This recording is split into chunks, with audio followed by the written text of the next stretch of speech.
One summer's day, Thomas and Percy were idling in the station when Bertie the bus arrived. Have you noticed something? Said Bertie. What sort of something? Asked Thomas. The fat controller. He seems different. Replied Bertie. I did see him staring at the clouds this morning. I wonder why.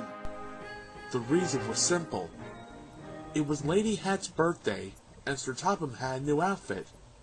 It's perfect for my birthday party, said his wife. You look splendid, Topham dear. And I'll wear my finest hat just for you, he replied.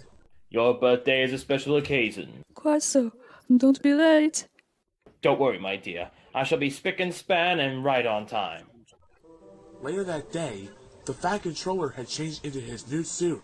You look fine, sir, said the station master. You best be going. Indeed, agreed the Fat Controller. The engines are busy. I'll take the car. Is it reliable? asked the station master. Certainly, said the Fat Controller. But it wasn't.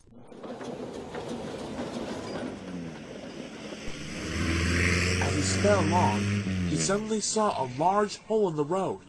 He braked hard, but it was too late. Bother. Now I've got a puncture. If I change my wheel, I'm sure to dirty my suit, and that would never do. Huh? Caroline, hold up a minute. I have to attend my wife's birthday party, and I cannot be late. Please give me a lift. I'll try, sir. But Caroline didn't like going fast. I'm hot. My engine will overheat. And it did, Told you so. said Caroline sadly. Bother. Bother. Then he heard a loud whistle. It was George the steamroller. George was cross when he saw Caroline. Call yourself a car? You're a disgrace to the road. Find yourself a scrapyard. Caroline spluttered in fury. George's driver was more polite. Can I be of assistance, sir? Only if you can get me to my wife's birthday party, sighed the Fat Controller. We can take you to Thomas, replied the driver. He's just down the line. Much obliged. And they rumbled away. What about me? Wailed Caroline. I'll send for help, called the Fat Controller. Stay there. That's all I can do.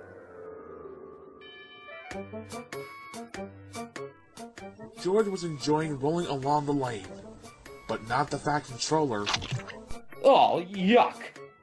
Worse was to follow. Help! Something snapped!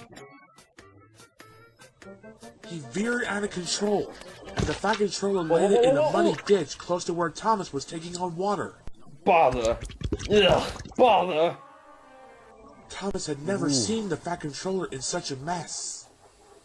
Can I help you, sir? asked Thomas's driver. Yes, please. Get me to the station as fast as you can.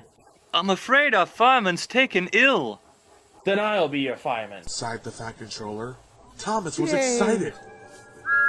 The Fat Controller had to work hard. Coal dust and smut flew everywhere.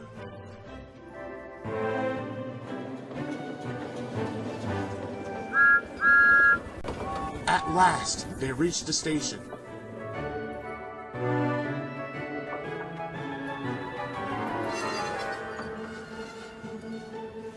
What's the time?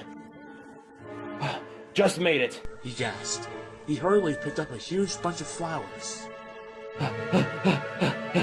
Good luck, called Thomas.